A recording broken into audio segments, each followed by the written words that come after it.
예, 안녕하십니까. 이혼 전문서 15권을 집필한 저자 솔로몬입니다. 오늘은 저희 솔로몬이 운영하는 제2 블로그에 포스팅 해드린 내용, 별거 또는 혼인 파탄 이후에 형성된 재산이 이혼 시 재산 분할 대상이 되느냐 하는 문제에 대해서 포스팅 해드렸습니다. 즉, 이혼하기 전에 그냥 별거만 하고 있을 동안에 형성된 재산, 그 재산이 재산 분할 대상이 되느냐 하는 문제입니다. 많은 분들이 궁금해 하시는 문제인데, 이 문제는 곧 재산 분할 기준 시점에 관한 문제입니다. 그래서 자세히 포스팅 해드렸는데 그 내용 전부에 대해서 설명을 드리면 좀 헷갈릴 것 같고, 자세히 알고 싶으신 분들은 저희 블로그에 들어오셔서 한번 읽어보시면 좋을 것 같습니다. 저희 블로그는 제1 블로그가 있고 제2 블로그가 있습니다. 제1 블로그는 일반인들은 물론이고 이혼 전문 변호사, 이혼 전문가, 가정법원 판사님, 이혼법 교수님이나 박사 학위를 준비하시는 분들, 그 모든 분들이 궁금해하시는 사항을 정리해 두었습니다. 판례는 물론이고 이론, 법리, 실무를 모두 정리해 드렸으니까 궁금하신 사항이 있다 그러면 들어오셔서 한번 보시면 됩니다. 그럼 제2블로그는 제1블로그를 정리할 때 좀 아쉬웠던 부분이 있습니다. 그래서 그걸 좀 더 알기 쉽게 정리해 놓은 공간입니다. 그래서 좀 이해하기 쉽게, 읽기 쉽게 정리한 공간이기 때문에 내가 좀 읽기 쉬운 글을 읽고 싶다, 이해하기 쉬운 글을 읽고 싶다 그럼 제2블로그로 들어오시면 됩니다.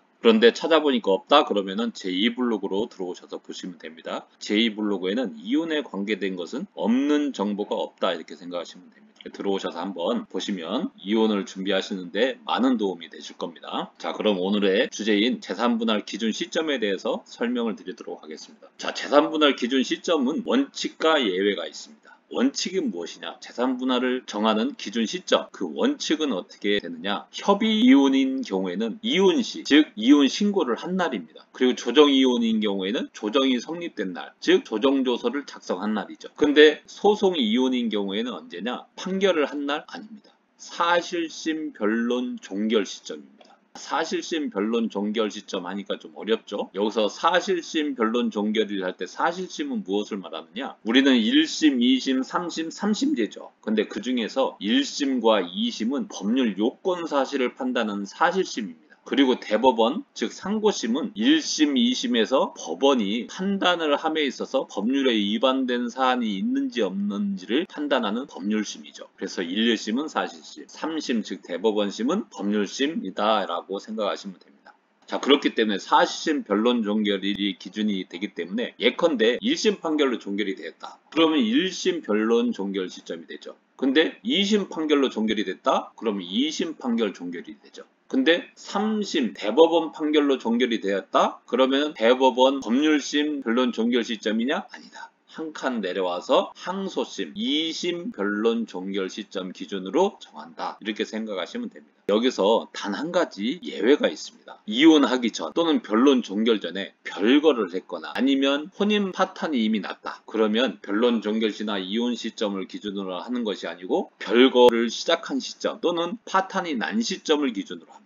요거 주의하실 필요 있습니다. 따라서 예컨대 많이 물어오는 질문을 예로 들어서 답을 드리겠습니다. 자, 많이 물어오는 질문. 별거 중에 상대방 배우자가 집을 매각해버리면 어떻게 하나요? 이렇게 질문을 해오시는 분들이 많죠. 자, 이 질문 어떻습니까? 별거 시점에는 배우자가 집을 가지고 있었죠. 그렇기 때문에 재산분할 기준 시점은 별거 시점이 되기 때문에 배우자가 집을 가지고 있었고, 그렇다고 하면 배우자가 집을 가지고 있는 것으로 간주해서 재산분할을 해버리죠. 물론 집을 매각한 것이 사행위가 돼서 사행위 취소 소송을 한 다음에 집 명의를 다시 상대방 배우자 명의로 바꾼 다음에 재산분할을 하는 방법도 있긴 있습니다. 또 두 번째 많이 물어오는 질문. 예금된 돈을 써버리거나 다른 사람들에게 이체하면 불리해지나요? 이런 질문을 해옵니다. 자, 이 질문도 마찬가지입니다. 별거 당시에는 상대방 예금 통장에 돈이 있었죠. 예, 그러면은 지금 현재는 예금 통장에 돈이 없다고 손치더라도 별거 시점에 돈이 있었기 때문에 그 돈은 상대방이 가지고 있는 것으로 치고 재산분할을 하죠. 또 많이 물어오는 질문. 별거 중에 생긴 채무도 재산분할 대상이 되나요? 라는 질문을 많이 해오시죠. 자, 이 질문도 마찬가지입니다.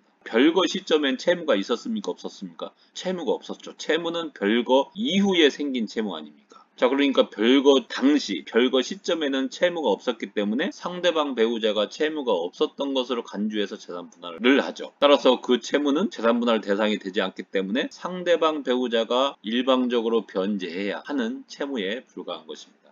자, 근데 여기서 주의할 점이 있습니다.